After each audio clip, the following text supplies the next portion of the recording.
Welcome back, everyone. How many of you folks remember the last time you burned a CDR of music? I know for me, it was probably in 2009, and probably 2009, 2010, when I owned the 2006 Nissan Murano, which had a factory CD player, AM/FM radio without an auxiliary jack, and no cassette player, so I couldn't plug my iPod into it. I wasn't using my phone as a media player back then, but I had an iPod and I couldn't use it with that system. And in that car, to replace the factory stereo was actually a major project because it was integrated into the car's HVAC system, and to make it upgradable, I'd have to buy a custom control panel. It was a big deal. So I just used CDRs. I mean, why not? They worked before I had that car, and they'll work, So fast forward to 2020. I'm in a situation where I just put the factory CD player, cassette player in my 94 Miata. I put it back in because it was really just to keep the integrity of the car intact, because it was like a special edition stereo package that came with that vehicle from the factory. It was a very well sought after stereo, even today, for people restoring them. And I felt an obligation to get it restored and reinstalled in the car. Now, one of the reasons I pulled it out in the first place was because it doesn't read CDRs. So I'm stuck with either using a cassette adapter with my phone, which those work okay, but sometimes they're not balanced out right, and, they're kind of a nightmare. Or I could use an FM transmitter with my phone to play whatever music I want to hear. Barring that, I'm stuck with cassettes and commercially produced CDs.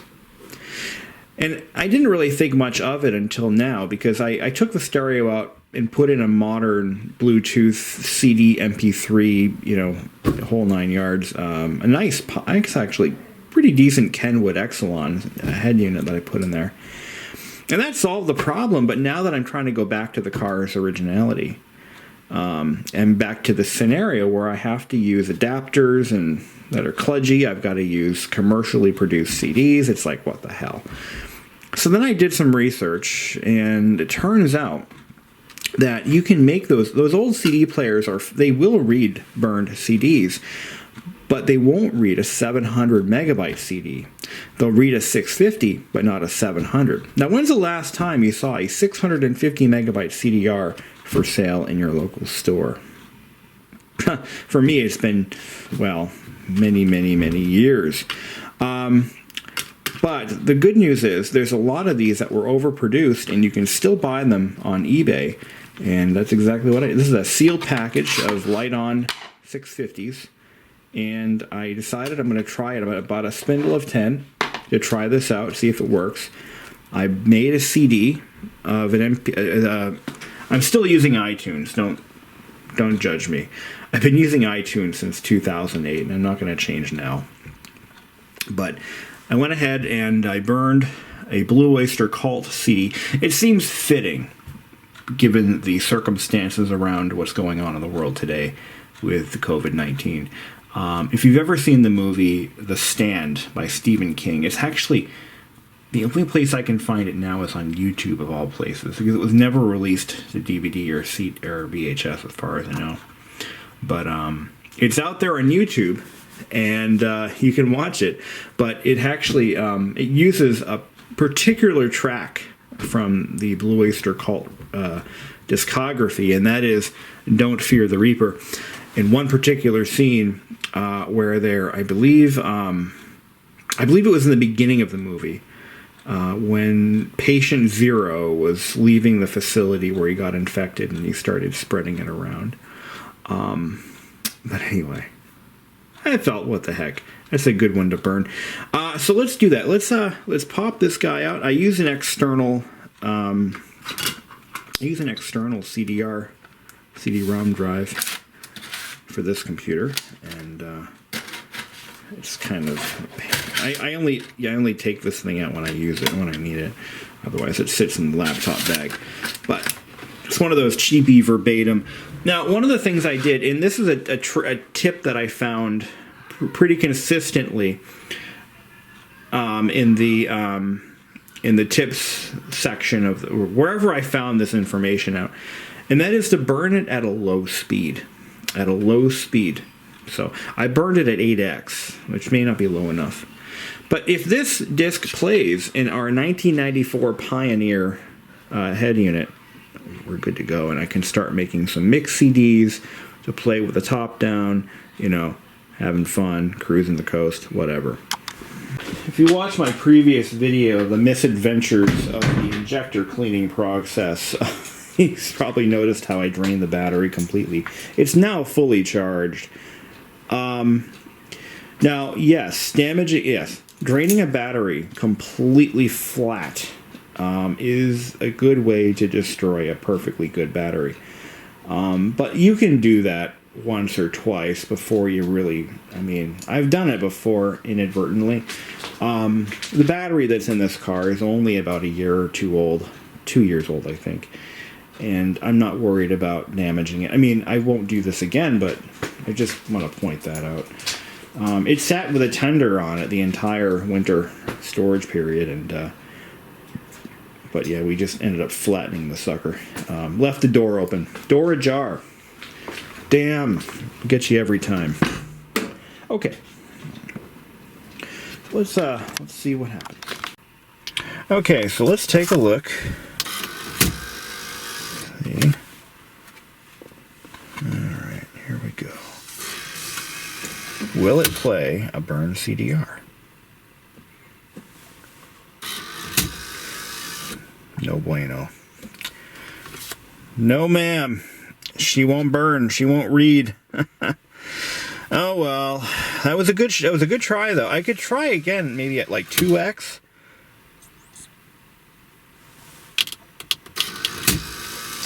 Can't even trick it into reading it. Well, that's a shame.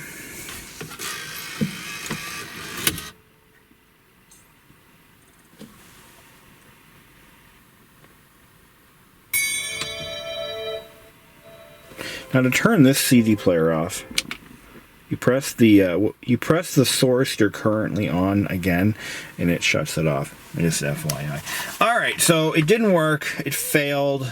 I'm gonna try one more time. I didn't buy those CDRs for my health, so I'm gonna try one more time, but I'm gonna do it at the lowest speed possible.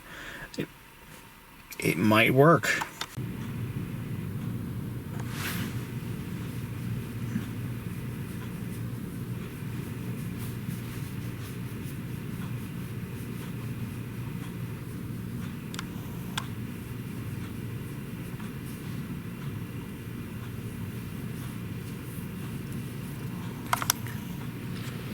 You know, it's pretty hard trying to be an alpha male when you look like a fucking child's plush toy. I bet. I bet that's true.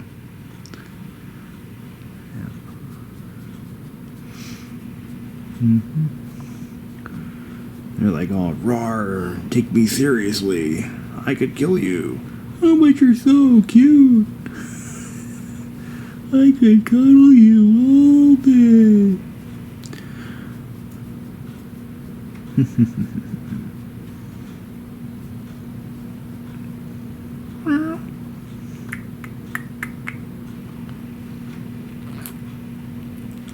Oops.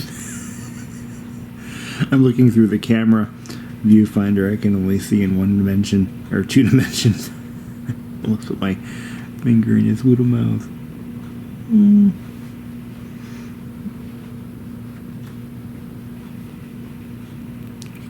Rawr.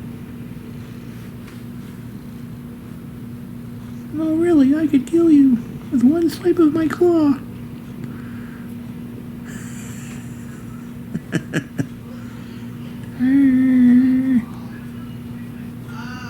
Blink, blink, blink. He loves his daddy. Yes, he does. He loves his daddy.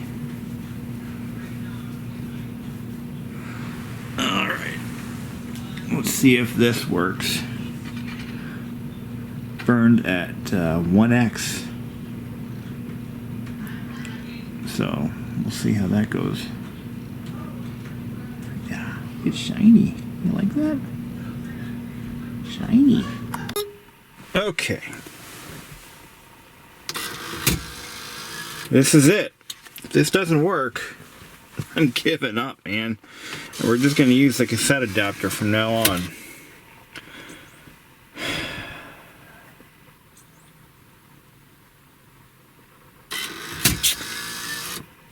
Ah, well. Well, hey. I tried. I really, really, really tried. But it just wasn't meant to be, I suppose. Okay. Well, that's all right. You know what? I'm okay with that because, number one, I've got millions of CDs to listen to, and you know. But the second thing is, I do have a cassette adapter for my phone. You know, so you know, I created this problem for myself because I wanted this original stereo back in, you know, in the center stack because it's you know, it's part of the car's heritage. I mean, it's prominently featured in the brochure, which I used to keep in the back of the car as the premium sound option, upgrade option, and it is a premium sounding system. It really does sound better than my modern stereo that I had put in here previously. Sounds a lot better, and you know, so sound quality to me is, well, it's a good thing. Good thing. Well, I guess that's it then. Let's try not to let that battery die again, shall we? Maybe I'll shut the I kind of want the dome light on because it is handy to have. Ugh. Oh my god, this thing is so freaking small.